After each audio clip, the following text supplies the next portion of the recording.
આજ રોજ અખિલ ભારતીય પ્રાથમિક શિક્ષક સંઘ અને ગુજરાત રાજ્ય પ્રાથમિક શિક્ષક સંઘ દ્વારા દરેક જિલ્લાઓને 15 થી 30 તારીખની વચ્ચે ધરણાના કાર્યક્રમ અને આવેદનપત્ર કલેક્ટરશ્રી, સંસદ સભ્યશ્રી, ધારાસભ્યને આપવા માટેનો કાર્યક્રમ જાહેર કરવામાં આવેલ છે। આ કાર્યક્રમના અનુસંધાને આજે 17 તારીખે 22 જિલ્લાની અંદર ધરણા કાર્યક્રમ અને આવેદનપત્ર આપવામાં આવશે। બાકીના 12 જિલ્લાઓ છે એ અમારા 20 થી 30 તારીખની વચ્ચે એ કાર્યક્રમ કરવામાં આવશે।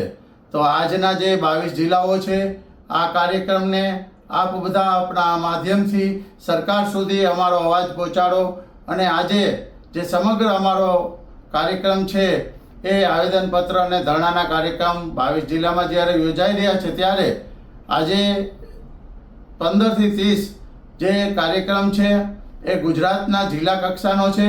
રાજ્ય કક્ષાનો કાર્યક્રમ છે 5 થી 20 તારીખે જુલાઈમાં એ રાજ્ય લેવલના કાર્યક્રમો આપવામાં આવશે અને ઓગસ્ટની અંદર દેશ લેવલે આ કાર્યક્રમ કરવામાં આવશે। તો આ કાર્યક્રમ જ્યારે અમારા ટેટ પરીક્ષા 10 પહેલાંના જે શિક્ષકો છે, સુપ્રીમ કોર્ટનું એક લઘુમતી શાળા બાબતની મેટરમાં તમામ શિક્ષકો આપવા માટેનું જજમેન્ટ હતું, એમની સામે પણ અપીલ કરવામાં આવી હતી। એના માટે 1 વર્ષની મુદત વધારવામાં આવી છે અને ખાસ કરીને અમારી જ્યારે અમારી લાયકાત મુજબ 10 પહેલાંના તમામ શિક્ષકો દેશ લેવલે 25 લાખ શિક્ષકો જ્યારે છે અને રાજ્ય લેવલે 75,000 શિક્ષકો આમાં પ્રભાવિત થવાના છે ત્યારે આ શિક્ષકોને આ ટેટ પરીક્ષામાંથી મુક્ત કરવામાં આવે। આ તમામ ધારાધોરણ નિયમ મુજબ આ ભરતી કરવામાં આવેલી છે। સરકારના નોર્મ્સ મુજબ આરટીની જોગવાઈ મુજબ 10 પછીનાને આ પરીક્ષા આપવા માટેની જોગવાઈઓ કરવામાં આવેલી હતી। એટલે માન્ય સરકારને અમે વિનંતી કરી છે કે આ મુદ્દો છે વિધાયકમાં સંસદમાં પાસ કરી અને તમામ શિક્ષકોને મુક્ત કરવામાં આવે। આપના માધ્યમથી સરકાર સુધી અમારો અવાજ પહોંચાડવા માટે આપ બધા મીડિયાઓને હું વિનંતી કરું છું। અમારો વિરોધ એ છે કે 2010 પહેલાંના જે શિક્ષકો છે એ 2010 પછી શિક્ષક આ સરકારે એવું કર્યું છે કે એ લોકોને ટેટની પરીક્ષા આપવાની। અમારી માગણી એ છે કે શિક્ષક આજે 20-25 વર્ષ સુધી નોકરી કરી અને ત્યાર પછી કે પરીક્ષા આપ્યા પછી તમને જો લાભો મળે તો અમારો વિરોધ છે કે શિક્ષકને આજે પરીક્ષા શાના માટે? આટલો બધો અનુભવ થયો છે, આટલો બધો એને કામ કરેલું છે અને ત્યાર પછી જો એમ કહેવામાં આવે કે તમે પરીક્ષા આપો તો કેટલી બંધારણ છે? સરકારમાં જે કોઈ પણ ખાતામાં આવા નિયમો નથી, માત્ર ને માત્ર શિક્ષકો માટે આવા ગેરવ્યાપી નિર્ણયો ઠોકી દેવામાં આવે છે। એના માટે અમારો વિરોધ છે। બીજો અમારો વિરોધ એ છે કે ઓપીએસ શિક્ષકો માટે અને અન્ય કર્મચારીઓ માટે આજે 2005 પછીના જે શિક્ષકો છે કે કર્મચારીઓ છે એને જૂની પેન્શન યોજનાનો લાભ આપવો જોઈએ। તમને ખબર છે કે આજે મોંઘવારી વધી રહી છે, કઈ રીતે ગુજરાન ગુજારવું? ત્યારે શિક્ષક આખો સમય સુધી એ પોતે શિક્ષક રહે છે, નોકરી કરી છે અને નિવૃત્ત થયા પછી જો એને લાભ ન મળે તો એને શા કામનું? માટે અમારી એક માગણી છે કે ઓપીએસ આપો, ઓપીએસનો અમલ કરો અને ટેટ નાબૂદી કરો। એ માટે હવે આજે કલેક્ટર કચેરીને કલેક્ટરશ્રીને આવેદનપત્ર આપવાના છીએ। ઓલ્ડ પેન્શન સ્કીમ વિશે સરકારને વારંવાર અમે આવેદન આપીએ છીએ કે ભાઈ આ જે ઓપીએસ છે લાગુ કરો, કેમ કે ઓપીએસ એ માત્ર કોઈ સ્કીમ નથી, એ કોઈ પણ કર્મચારીના માટે એના બુઢાપાને, વૃદ્ધાવસ્થાની એક સહારો છે। એ જ્યારે આમ 35 વર્ષ 40 વર્ષ નોકરી કરીને જ્યારે જાય છે સમાજમાં, ત્યારે માન સન્માન અને સ્વાભિમાન સાથે સમાજમાં પોતાનું જીવન જી શકે એના માટેનો એક સહારો છે। એટલે સરકારને આ સહારો છીનવી ના જોઈએ, પહેલી વાત। અને બીજી વાત એ સરકાર દર વખતે કહે છે કે અમે ઓપીએસ લાગુ કરીશું તો એનાથી જે આર્થિક બોજો છે એ વધશે। ભાઈ કેવી રીતે બોજો વધશે?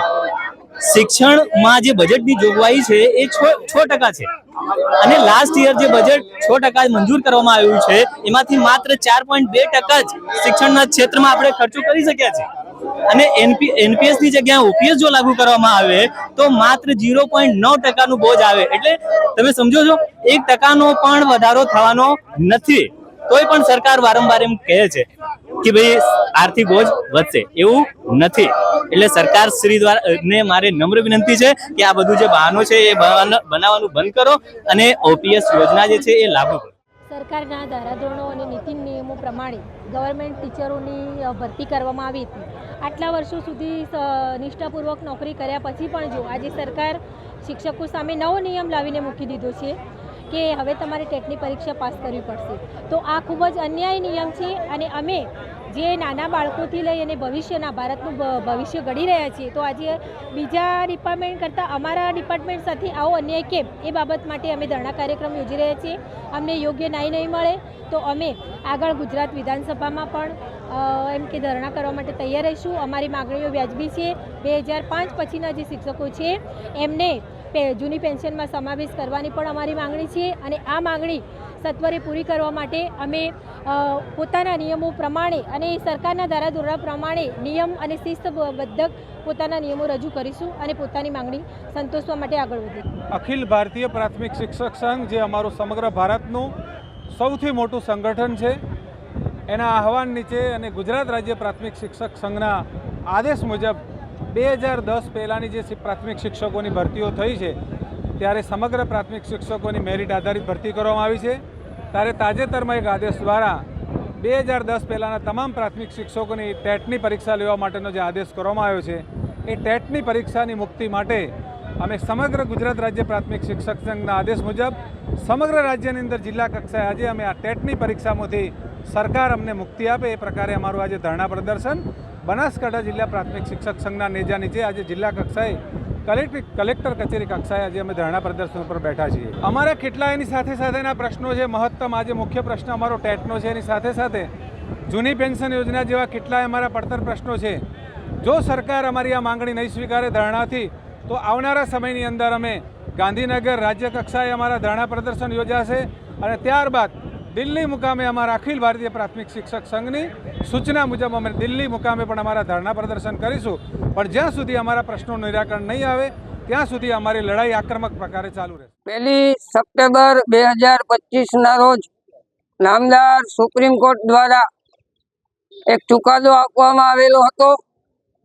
આ ચુકાદામાં અત્યારે જે શિક્ષકો નોકરી કરે છે, જેમની ભરતી આરટી એક્ટ પહેલાં થયેલી હતી, એમણે પણ ટેટની પરીક્ષા પાસ કરવી ફરજિયાત એવો નિર્ણય હતો. રાજ્યના અને દેશના જુદા જુદા કર્મચારી યુનિયનો, શિક્ષક યુનિયનોએ રિવ્યુ પિટિશન દાખલ કરેલી હતી. એમનો ચુકાદો આવી ગયો છે, અને હવે 1 સપ્ટેમ્બર 2028 સુધીમાં હાલ જે શિક્ષકો નોકરી કરે છે એમણે પણ ટેટ પરીક્ષા પાસ કરવાનો નિર્ણય આવેલો છે. આજરોજ ગુજરાતભરમાં અને સમગ્ર દેશમાં અખિલ ભારતીય પ્રાથમિક શિક્ષક સંઘ દ્વારા ટેટ પરીક્ષાના વિરોધમાં આવેદનપત્ર અને ધરણાનો કાર્યક્રમ નક્કી કરાયેલો, જેના ભાગરૂપે જામનગર મહાનગરપાલિકા પ્રાથમિક શિક્ષક સંઘ દ્વારા માન્ય કલેક્ટર શ્રી મારફત દેશના વડાપ્રધાન શ્રીને એક આવેદનપત્ર આપ્યું છે. અને આવેદનપત્રમાં અમારી 2 મુખ્ય માગણીઓ, ટેટ પરીક્ષામાંથી આરટી એક્ટ પહેલાં જેટલા શિક્ષકો ભરતી થયા છે એમને મુક્તિ આપવા માટે વિધાનસભા રાજ્યમાં અને દેશની લોકસભાની અંદર ખાસ બિલ પસાર કરવામાં આવે, તેમજ નવી પેન્શન યોજનાના બદલે 8મા પગાર પંચની સાથે જૂની પેન્શન યોજના લાગુ કરવામાં આવે. આ 2 મુખ્ય માગણી સાથે આજે જામનગર કલેક્ટરને આવેદનપત્ર આપેલું છે.